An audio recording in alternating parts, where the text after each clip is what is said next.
Welcome to episode 21. In honor of episode 21.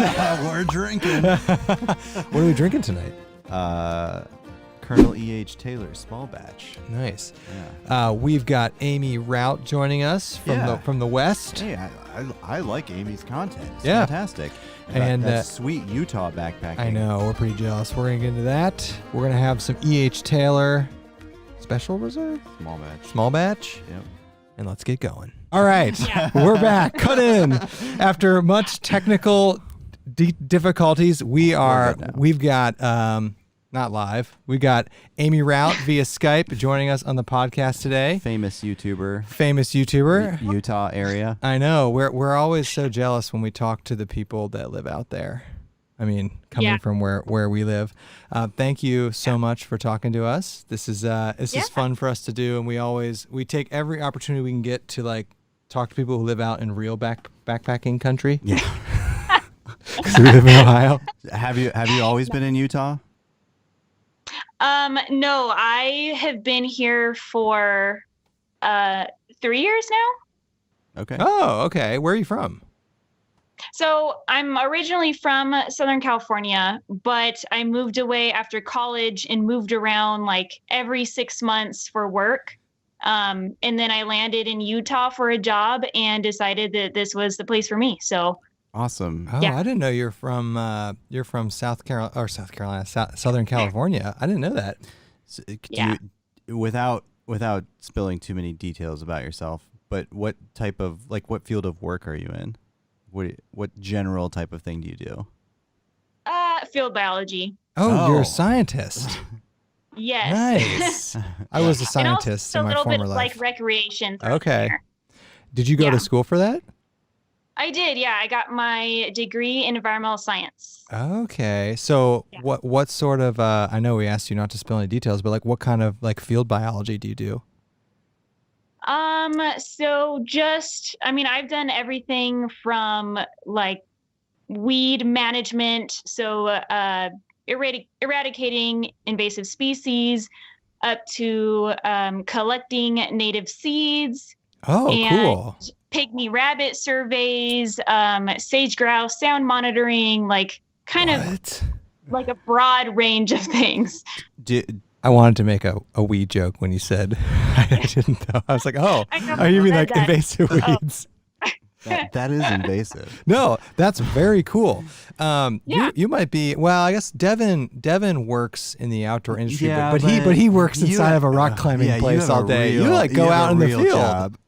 Yes, except I haven't done that the past year. I mean, I wouldn't be doing that now anyway because it is winter, and that's actually one of the reasons why I haven't done it in the last year, because growing up in Southern California, I was like, oh, I want to work outdoors and that's going to be my career, and I didn't realize that it snows in other places and working outdoors is very seasonal, so I'm trying to navigate that right now and figure things out. Yeah. So you went after this career because you wanted to be outdoors? Yes. That's awesome. Cool. That's really cool. Andy and I spend our lives in cubicles all day. Yes. Yeah. We have the opposite of that job. I have a stand-up desk. That's true. We have stand-up desks now. That is true. I mean, it's not always the worst way to go because at least, you could be a weekend warrior. So that works out. We are. That's what we do. So do you find that you do when it's not the off season, do you backpack as part of your job? Do you go out on multi-day things for work? Yes. So I have in the past. I did. One of my first jobs was actually in Montana, and so that was more in recreation. I did a lot of trail work, and oftentimes, so I actually lived in the wilderness, but from there we would take off and we'd have mules pack stuff in. So kind of backpacking, but luxurious backpacking. And then I got a job in Northern California. I think it was the year after that, as basically a wilderness ranger. But there wasn't really anyone to ranger out there. So basically I was doing a lot of trail work, but they would send me out for, up to 5 days at a time or something like that. That is so awesome. Man, that's cool. Yeah. That's a weird, I can't even imagine doing that as your occupation. Yeah, I mean, it'd just be amazing. Yeah. So how, I guess we kind of answered it, but we always ask everybody. It sounds like you've had How did you get into backpacking? But it sounds like you kind of got into it. Did you get into it through your job, or were you into this stuff? Were you into backpacking before you started working? So I did start backpacking before I started working. But so that was right when I got into college. It was something I'd never done, but for some reason there was something in me that was like, I think I really want to do this. So I did go on trips. However, I don't feel like I fully was immersed until, I started working, and then I got like my butt kicked, and I realized what it was like really like to do, longer miles and be out there. And, but yeah, so I've been backpacking for about 10 years now, but I guess, most of my experience, I think, is like the last 5 years. That's, most of the people we talk to have not been backpacking that long, especially the YouTubers. Yeah. So what made that, what made you make the jump into the YouTube realm? That's a hard one to answer, I guess. So I know there was a point where I got my family into hiking, and I made some like really crappy GoPro videos of it just for fun. That's how we started. And that's how everybody starts. Yeah. And I remember really liking it. And I think those are private now, but at one point they were public. I didn't think anybody was watching those or anything. But years later, I did a lot of solo backpacking because I was moving around so much, and most of my friends were either doing the same thing or they just weren't into backpacking. So to pass the time, I found myself wanting to record myself out there to kind of share the experience with family and friends. But most of the time I would just like delete. I would get home and then I would delete all of it, or I wouldn't follow through or whatever. So I guess just, a little over a year ago, I decided I'm actually going to do this. Yeah. And yeah, that's how I started posting, I guess. Has it been everything you thought it would be? It's kind of a weird thing to do, right? I mean, like we do it, like making YouTube videos is not like, most people don't do that.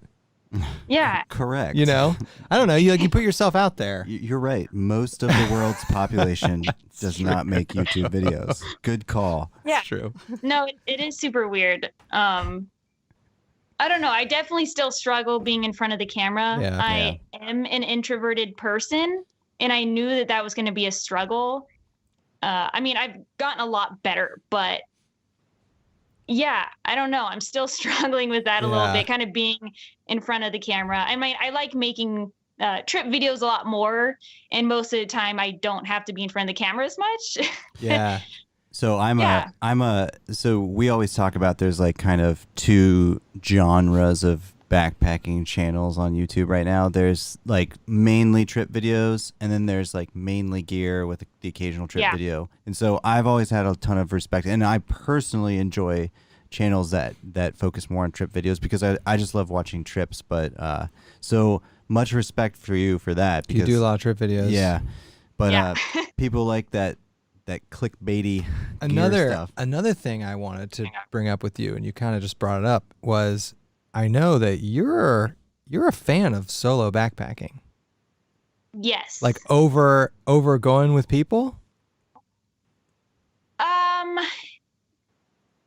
Kind of. That's cool. That's very cool. Yeah. Over groups, I think, but I don't have a lot of experience backpacking in groups. And it's funny because the Canyonlands trip that I just went on with the group of guys was almost one of my very first group backpacking experiences. Really? And what did you? What are your thoughts about like backpacking with a group of like wacky guys? You like can that? Talk shit about Bryce on the podcast.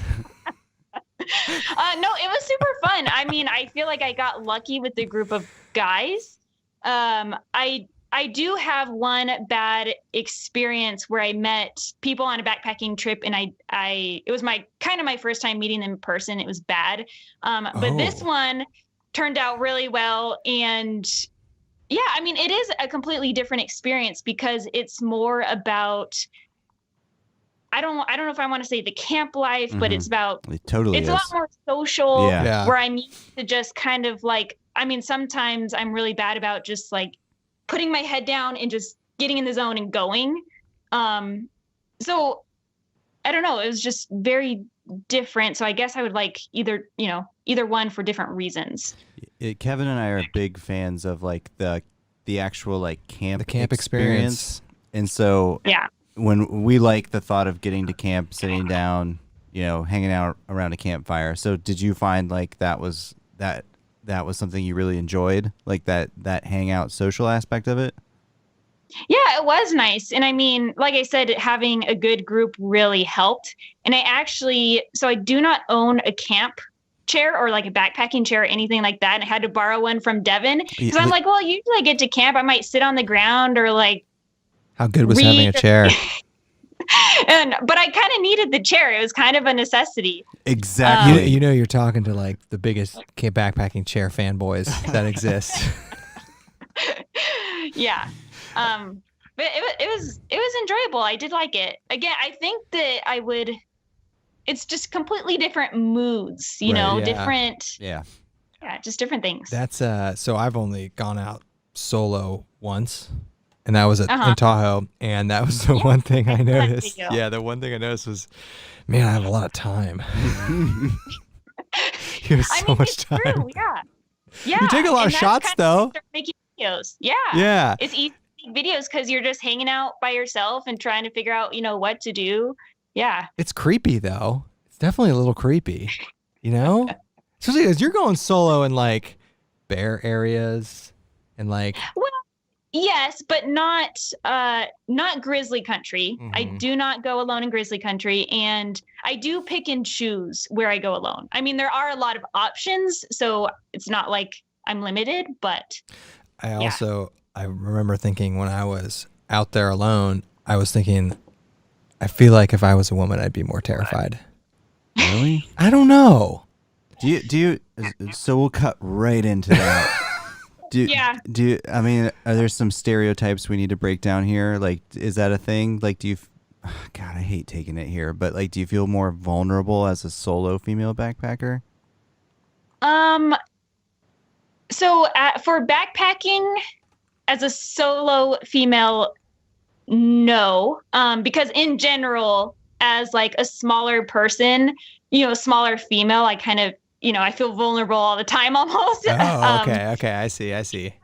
Not any different for backpacking. I guess That's I'm an not usually interesting take. worried about people out there mostly. Mm-hmm. I'm mostly worried about, I guess, animals or bad weather or, a tree falling on my tent in the middle of the night and I die. Like, things doesn't matter. That escalated fast. Who you Yeah. Just keep backpacking in the canyon. No, man. it's interesting you say that because like where we so in the Midwest, there's a lot of people. Our biggest fear is people. Like without a doubt.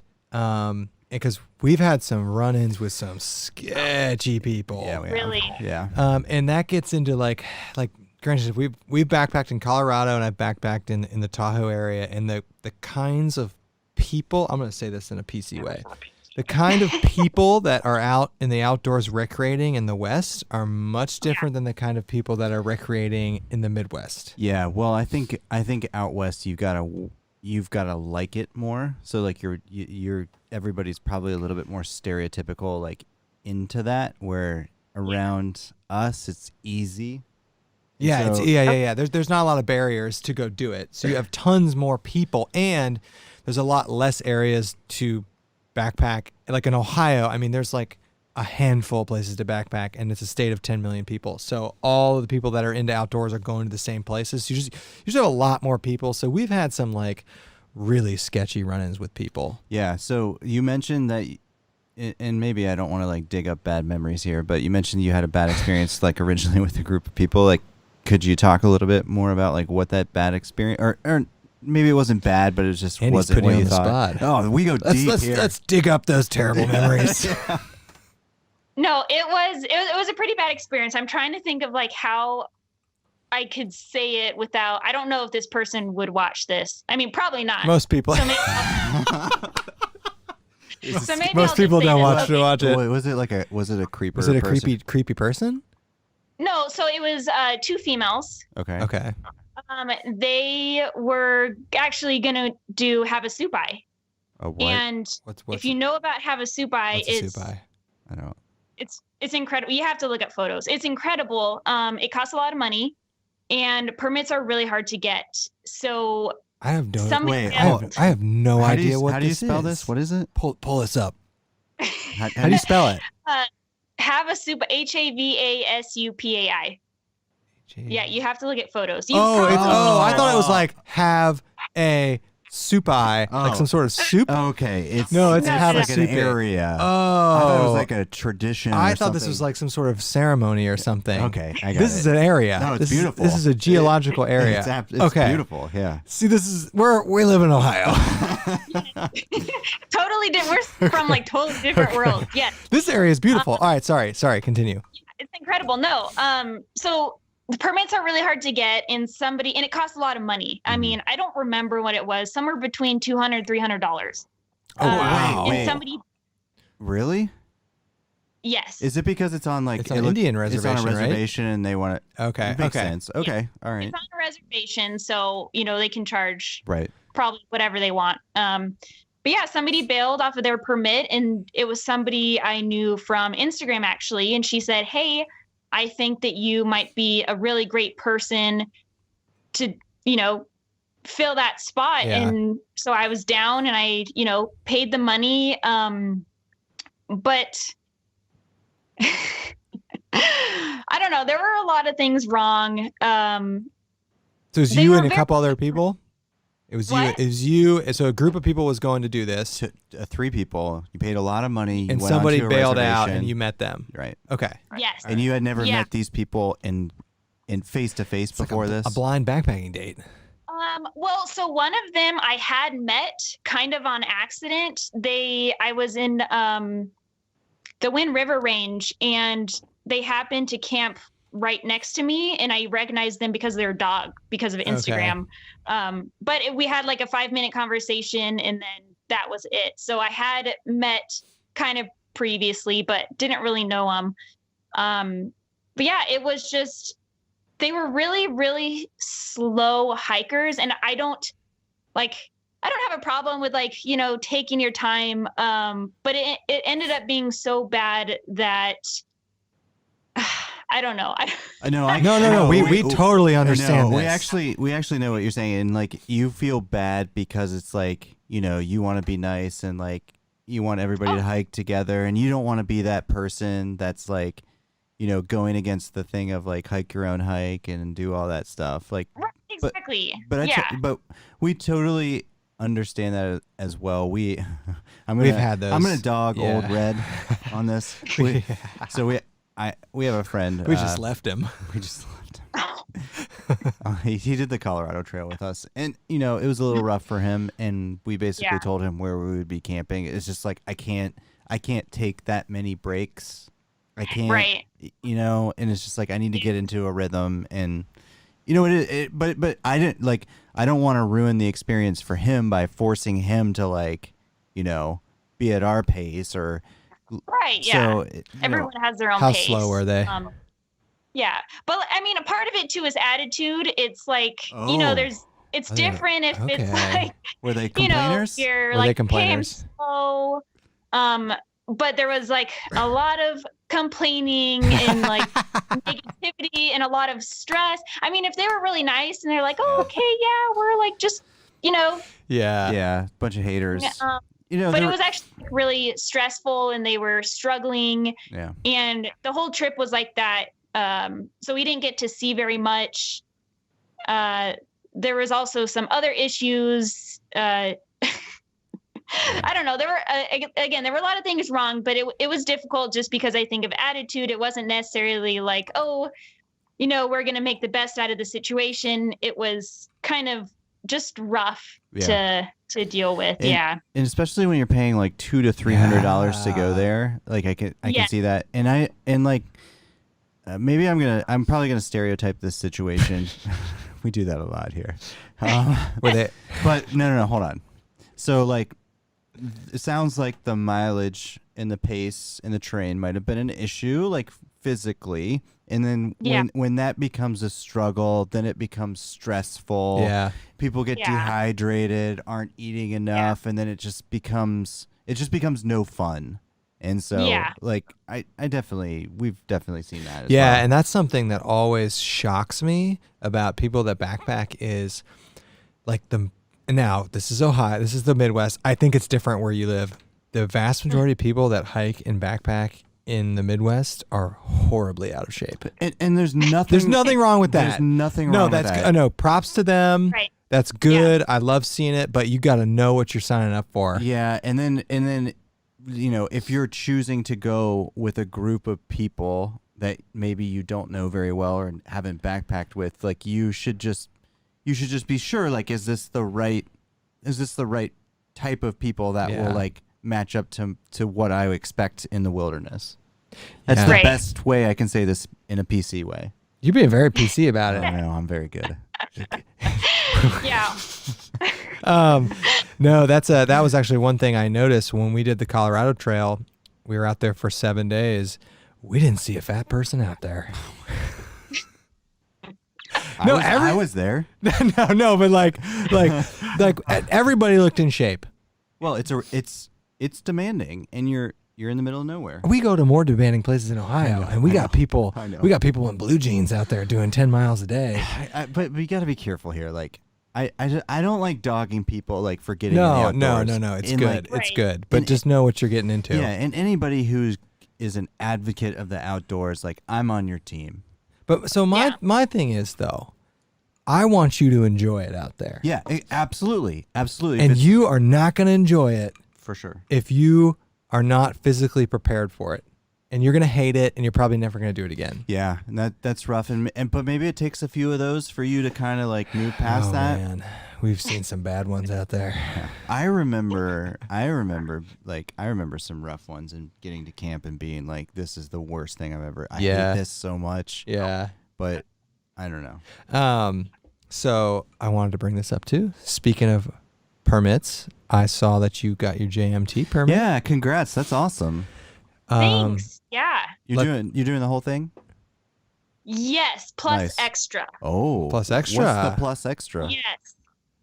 So for the the permit, there's no permit for the JMT. The permits are for the trailheads. Okay. And so the ones that have the easiest access to the start and end, depending on which way you do it, they are on a lottery system. And I think I saw something that said you have like a 3% chance of getting one. And so what I decided to do was to tack on an extra 30 or so miles and start from a different trailhead where the permit is guaranteed as long as you get on the website and sign up and pay your money. So I did that and guaranteed permit. So, it should be approximately 245 miles total. That's awesome. Is that the longest you've ever backpacked? Yes. Yeah. That's crazy. How many days are you trying to do it in? So for the full 245 miles, I do have an itinerary because I did need one when I got the permit. They want to know approximate, where you're camping and things like that. So the itinerary is for 17 days. But wow. I love planning, but I also never expect things to go right. Exactly how you planned it, right? Yeah. So we are giving flexibility for up to 20 days, I think it is. So okay. So this is interesting. I had no idea. I thought you had to like book campsites. So it offers that. I know, right? We know nothing. We know nothing. Bryce and Dan were talking about how you have to do that a lot out there, I think. Not here. No, booking campsites. Yes. Yeah. Yes. Yeah. That's almost the norm. But this is better. So you limit the amount of people at the trailhead, and then you give them the flexibility to get to whatever camp that they could potentially make it to. And that's kind of like Isle Royal. Yeah, but that's not the norm. No. So, when you get signed up for this, do you have to tell them like when you're going? Like, is your time already set? You mean like the date I start? Yeah. Yeah. Okay. So that I think the dates they want to know are the date you start and when you are out. I think those are like the two most important ones. What time of Yeah, year when are you going? You doing this? End of August, early September. That's gotta be the perfect time to do it, right? That's when everybody's doing these. Oh yeah. And I mean, those were my perfect dates that I selected. So okay. That's pretty. That's a bucket list backpacking trip right there. You know, that's really smart of you too. I mean, 30 miles in the grand scheme of that whole trail is nothing. Yeah, it's nothing. And so that was a really smart move, like booking that trailhead. Yeah. And did I? Oh, sorry. Well, I was going to say another interesting thing about it because I am going northbound, which means if you were to start from the normal lottery trailhead, you would be summiting Mount Whitney on day 2.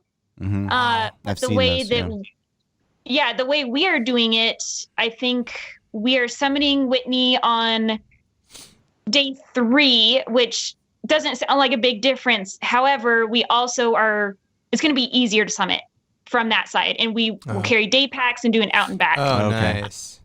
So I'm like kind of all for that. Yeah. Are you doing it with Carson? Yep. Yeah. Awesome. Nice. Is who's more into backpacking, you or him? Definitely me. That's awesome. He's the climber. Okay. And when we met each other, he taught me how to climb. I taught him how to backpack. But we still, each have our favorite, and so it's always like, a tug of war. Okay, are we going on a climbing or backpacking trip? So is poor Carson like, oh shit, I gotta do 20 days? Are you gonna go on a climbing trip now? Well, probably, but we did a lot of climbing last year. Also, this guy, so I actually had a really hard time dating people. I thought I was going to be single forever. I couldn't find anyone that could keep up with me. And then I met Carson, and this guy can run like circles around me.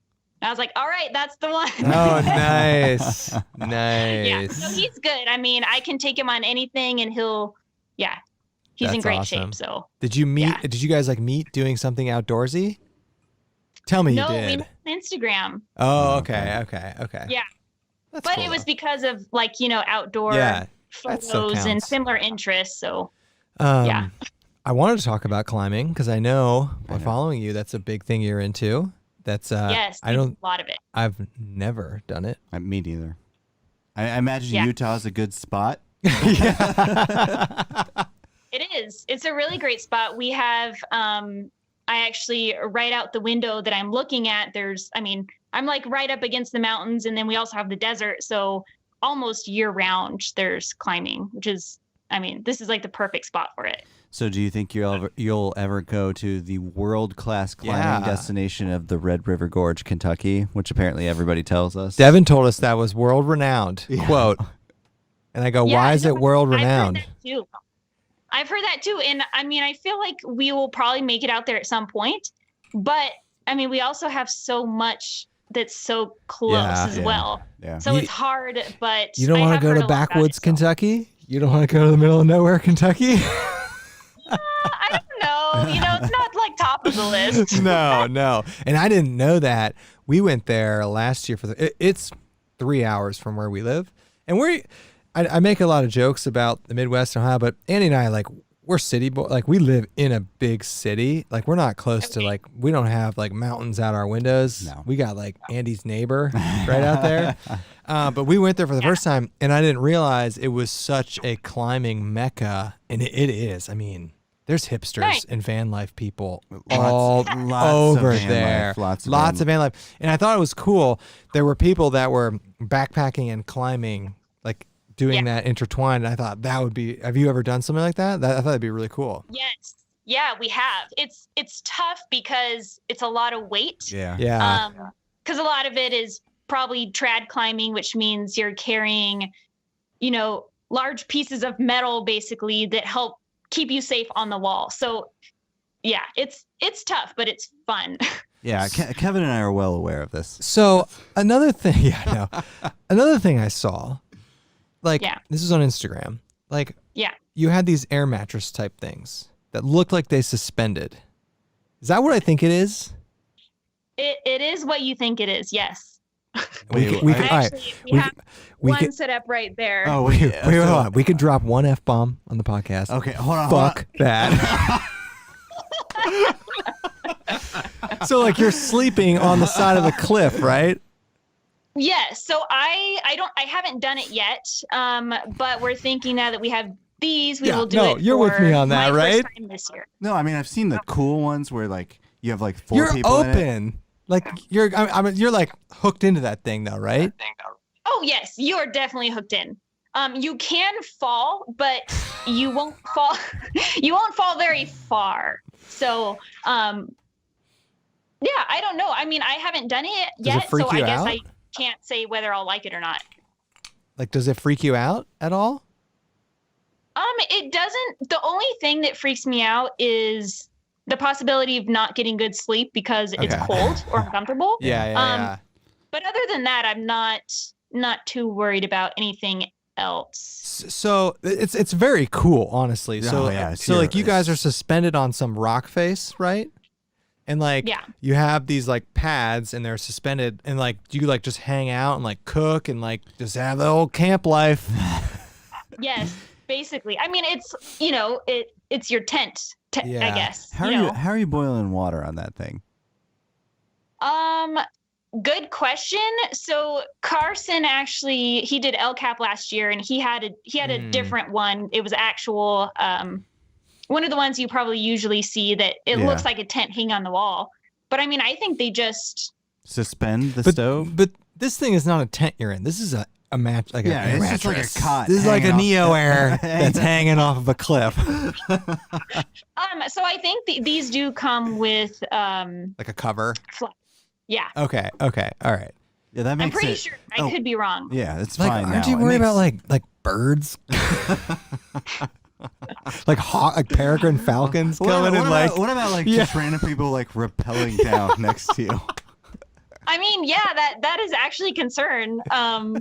Your badass factor is going up substantially by doing this. No, this is like I always like you watch like these climbing videos and you see people doing that and you're like, oh my god. And then you just look at our videos. We're like, dip, hang out at camp, mountain house. I bet though, I honestly bet that once you get past the like, and it sounds like you're ready to go, but like waking up like that's probably pretty cool. Like waking up and seeing around you and like you gotta, I mean, it's terrifying to me. I can't. Like, can you imagine our wives be like, "Hey, hun, hey." I mean, no, you're strapped in. It's all good. Yeah, you're fine. I mean, it's interesting because I talked to a lot of the other guys that went on the Canyonlands trip, and they're like, "Wow, that's it's scary and it's dangerous." And I mean, it really depends on what you're doing. You kind of a part of it is like risk management, and so choosing what routes you're doing, and things like that. I mean, you kind of have some control over, I'm trying to imagine, like, you have good gear, like, can you imagine packing up camp while you're suspended on the side of a cliff? No, I can't. Like, that's what you do, right? I have. Yeah, but I mean, you're tied into something, so you're at an anchor, and you're connected to it. So Amy, we'll be waiting for you at the top. We'll be up there with our. I'm gonna be like 30 feet away from the edge too. Yeah. We won't even be close to the edge. I have a severe fear of heights. We'll have a whole spread of food and coffee waiting for you and Carson when you get up there. Perfect. No, honestly, it's very cool, and I saw you post that, and I was like, I hope that's not what I think it is. Is there any other type of like outdoor recreating besides like backpacking and climbing that you're into? Like fishing? No, I don't really do any fishing. You're in a good spot for fishing. No, I'm learning how to ski kind of. I didn't get a ski pass this year because they're just insanely expensive, and we went to New Zealand instead. So I was like, okay, no ski pass.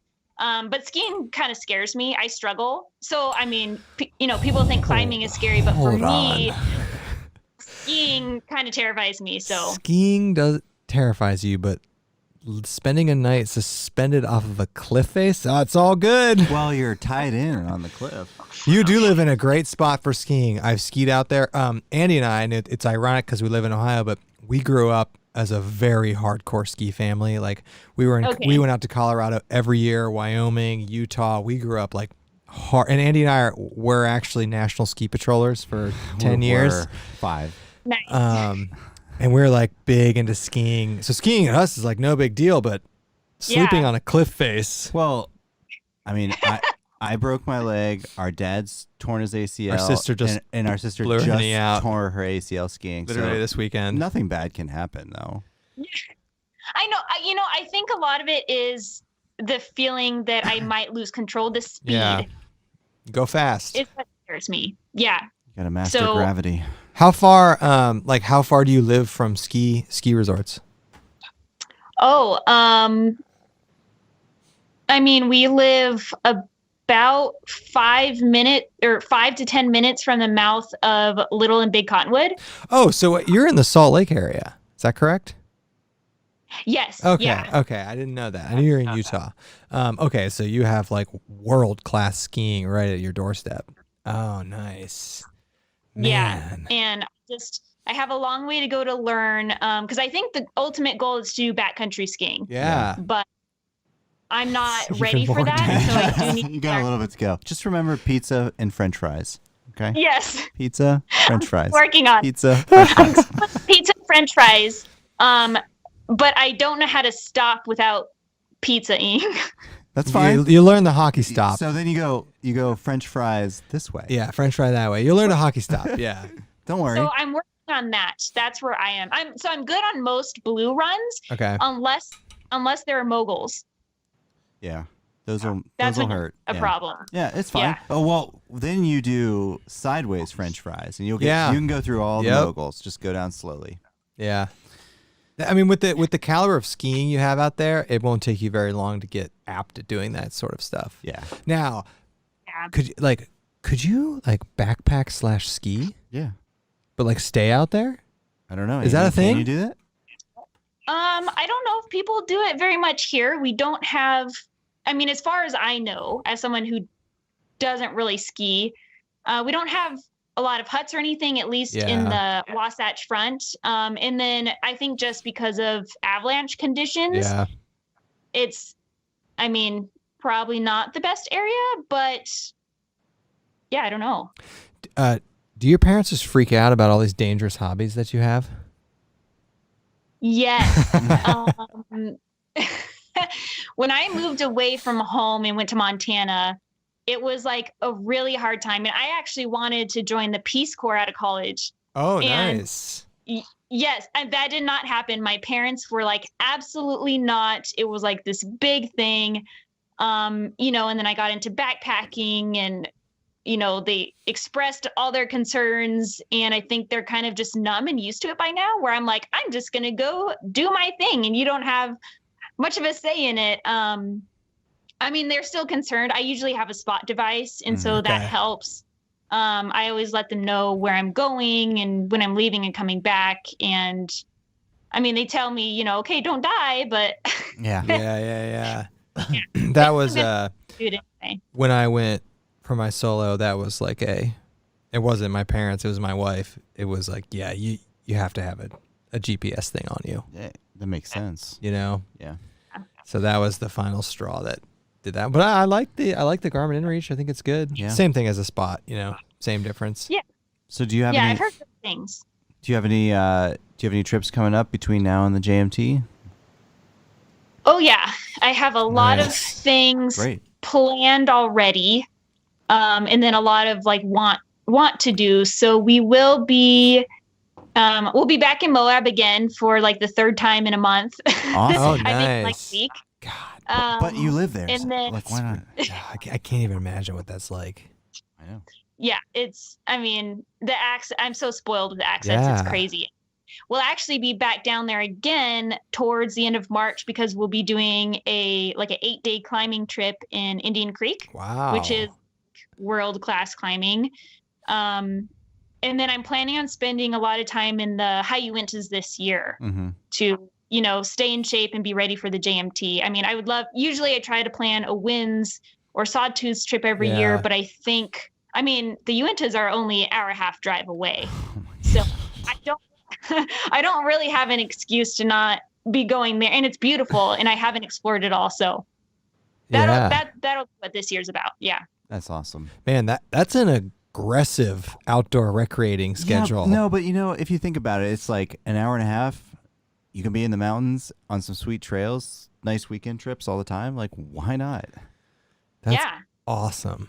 Yeah. God. Just every weekend, yeah. I can't even imagine what that's like. I mean, honestly, we got the Hocking Hills an hour and a half away. We got Zaleski an hour away, which I'm not complaining about, but it's not Utah. It's interesting. Like, and when we have these big like Ohio YouTube meetups, and there are so many people that backpack and YouTube in Ohio, but the backpacking blows, and there's not that many Utah YouTubers. Careful. Yeah. The backpacking is not great in Ohio. Not great compared to other states, but There's like two works. states that have worse backpacking than Ohio. Ohio's ranked 47 out of 50.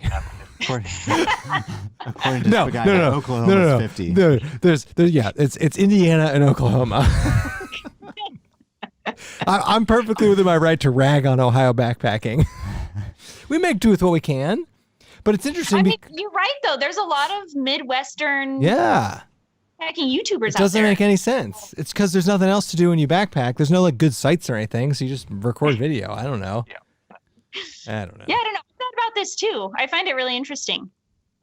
It's like you got Devin. There's Firebox Grills out there. There's Wasatch Will. There's a couple of them, but it's not like Ohio. No, it's ran. I mean, I don't know. Maybe it's like it's just the backpacking's so good. It's like, why do I need to film that? I don't know. I I don't know. There's so much to do. Yeah, there's a lot. You you said Moab. Are you into mountain biking at all?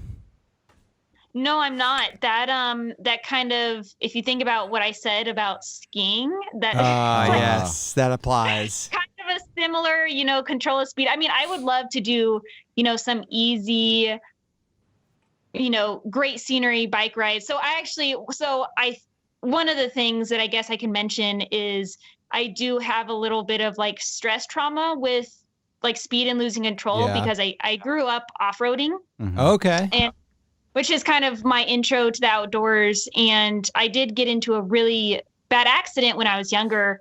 And I get a lot of like when I went skiing, it was hard for me because I think that accident was, 13 years ago or something like that. And, it like goes through my mind all the time. No.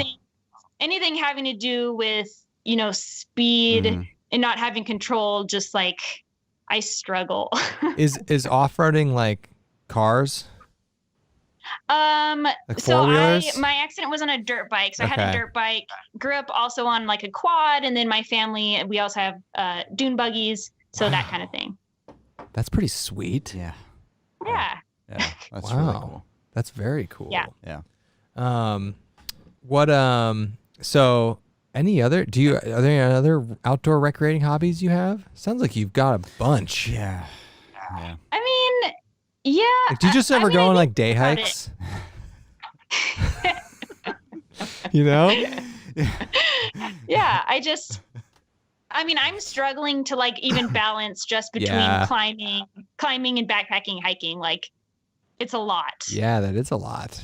But in the you're in the Salt Lake area, so you have to take advantage of it. You need to throw fly fishing into the mix. I know. I hear it's amazing. And in the Uintas too, people talk about it all the time. I guess for me too, I'm like, okay, so it's more things to carry. Yes, it is. It is for sure. If you're used to carrying climbing gear. Yeah, that's nothing. A little like 5-ounce rod. That's nothing. Then you can have some freshly cooked fish for dinner. Yeah, that's fair. And I have gone fishing, and I do really enjoy like fresh trout. It's just so good. Yeah. Yeah. I guess it's just another one of those things I'd have to add. You got a lot of hobbies. So you're doing the JMT this summer. So like, what's another bucket list hike for you? Are you like a through hiker eventually? Great question. Something like that. That is a good question because it's like one of my most number one questions that I've been asked since I started backpacking is, are you into through hiking? And my answer has always been no.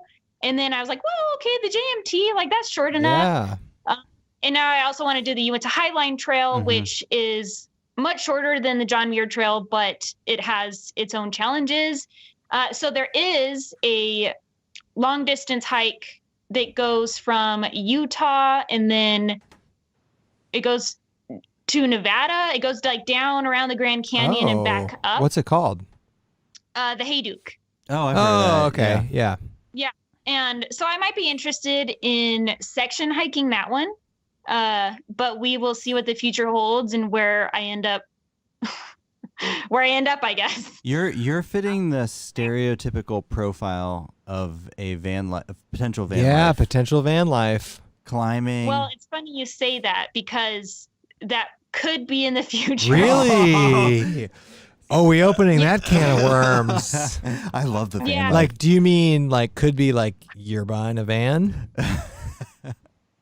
I mean, potentially. Yeah. So we bought a house last year. Okay. And That's the opposite of it needs buying a van. work done. Yeah, but the idea could be to rent it out. Income property. And then- Nice. Yeah, and then to go be hobos, basically. So you're probably going to do that then? That's pretty awesome. Is that going to happen? There's potential for that, but I mean, Carson's on board? oh yeah, he's down to be a dirtbag. He's all for that. So I respect the van That's life. awesome. Big time. You can drive out to the Midwest and do Red River Gorge. Yeah, we'll take you to Zaleski. Do you have you ever been out to the Ohio Midwest area? so my first time ever was actually this last October. We drove to Champaign, Illinois, to go pick up a car. I remember. And so we drove through like Nebraska, Nebraska's right? awful. Ohio is actually better than that area. Is that 49 out of 50? Then Oklahoma's 50. Oklahoma, Nebraska, in terms of, I mean, they're just flat prairie land. Yeah. Yeah. Yeah. Um, So I haven't seen that. But Illinois also blows. Oh my God. Champaign was a super cute town. Yeah, though. I mean, it's a we were college there in town. fall. Yeah. The colors are great. Yeah. Is that the furthest east you've been? No. So I have been. So Carson lived in Boston for. Oh, okay. Boston's a while. sweet. I like Boston's Boston. awesome. Yeah. So I did visit there a couple times, and then we went up to New Hampshire a couple times. Okay. Oh, you've done the East Coast stuff. Yeah. Yeah, I guess I have. Oh, and then we went to Miami for a wedding. We had a lot of weddings this last year, and so Okay. got to travel a lot for that. But yeah, so I mean, I've done a little bit, but not really any kind of outdoor recreation kind of things Right. Just traveling. further east than Colorado. Yeah. Okay. Have you done any? What have you done? Have you done some backpacking in Colorado? Yeah. So I actually lived in Aspen for one of my jobs. Oh, that's incredible. It sounds really nice. It sounds really nice, It's but I also expensive. That's where we lived learned to in, like, ski. I lived in like a really big house for the Forest Service and lived with, I don't know, 13 other people, one Wow. kitchen. So, I mean, but it was still Aspen. So it was Yeah. fantastic.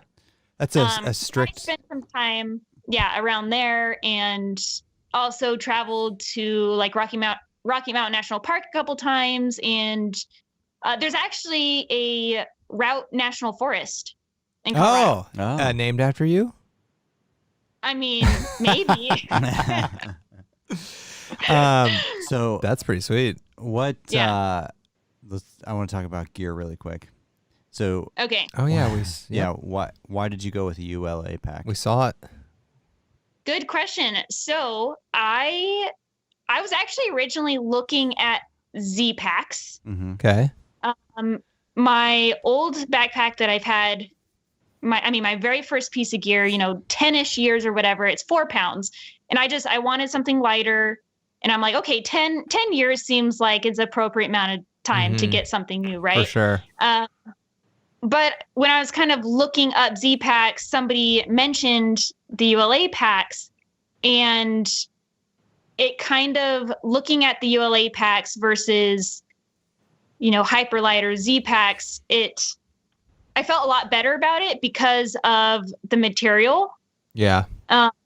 and the padding as well, I guess. And so it is a little heavier, but I was willing to carry a little bit extra weight for durability and comfort. I mean, I've seen Dyneema just not really last in the southern Utah deserts. Yeah. So I want something that I can take on climbing trips, as well as backpacking trips, and something, I don't have to be worried about scrambling. I'm not nice to my gear either. Yeah. I mean, I throw my stuff down, and that's, I want to be able to do that and not worry about it and have it last another 10 years. So I've heard a lot of great things, and yeah. Awesome. Did you just rip on Bryce for his Dyneema pack then when he was out there? I know I didn't. I mean, I was kind of curious. I was still not sure what I wanted to do, and I was really curious about them. But after, I mean, I don't know if Bryce had any issues, but let's just say there were a couple like rips and things from rubbing on sandstone. Did you make fun of him for his Dyneema tent in the windstorm and lots of sand in his tent? I didn't make fun of him, but I did think it was pretty funny. I mean, the great thing is he was totally, he thought it was fun. He thought it was like, oh, this is kind of a, exciting moment. Kind of, I guess there's a lot of us that like type 2 kind of fun, where it's not necessarily pleasant, but it's also kind of funny to look back on and be I couldn't sleep because I had sand blowing in my tent all night, or I wasn't sure if it was going to stand up. So, it was pretty funny. Well, but that's how I describe backpacking to people. So I always say, no, it's true though. Yeah. There are two types of things. There's two types of fun. There's stuff that's really fun when you're doing it, and then later, like a roller coaster. There's stuff or like eating pizza. Right. Pizza's always fun. Until the next day. But there's stuff that's not really fun when you're doing it, maybe, like camping in a sandstorm. But when you look back on it, it's like we tell people, I can say this now because this won't be out until next week or the week after, but we're meeting up with Dan Becker tomorrow, and we're going backpacking in we're going back in Wisconsin in like deep winter. And I tell people I work with, they're doing that, and they're like, what the hell is wrong with you? I know. Wait, so how cold is it going to be? Now, the lows are only going to be in like the low 20s, which for Wisconsin in February is like a godsend. I mean, it could be way worse. I mean, it's literally tonight. We got a warm front coming. The low tonight where we're going is 1 degree.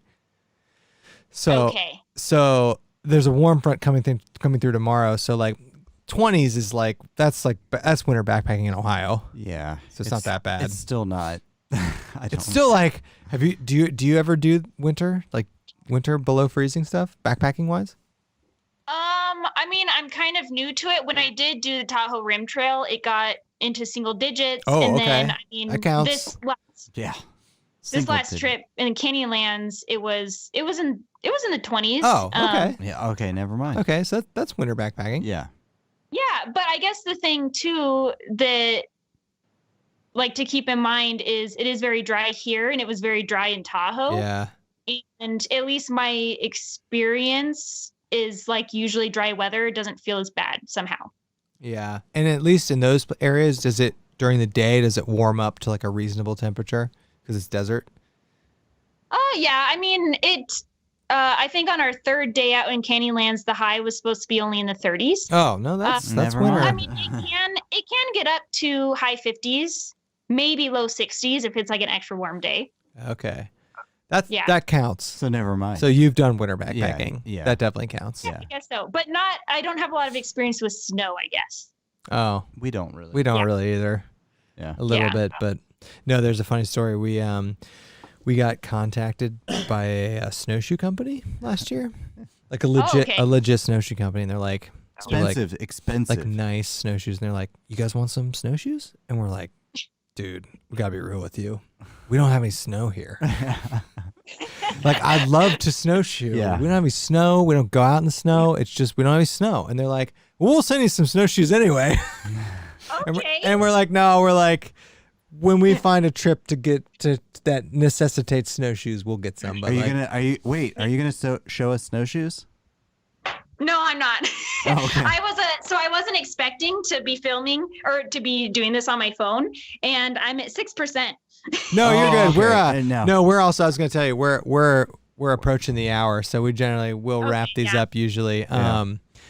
But thank you so much for talking to us. This Amy, was really fun. Yeah, this was nice, Amy. This was fun. We've I gotten to know definitely you. anxious. I didn't know if you were going to ask any hard questions, No, it's funny when what we was your childhood like? when we when we do these, people ask us beforehand. A lot of people are like, well, like, what are we going to talk about? Do you have questions? I'm like, dude, whatever. we just go. Yeah. Yeah, but you guys just wing it. We just wing it. Yeah, This flow is not conversation. scripted. And full, It's not scripted at all. Full disclosure, we know other like podcasters that will send the list of questions. Yeah, I'm calling you out, Jeremiah.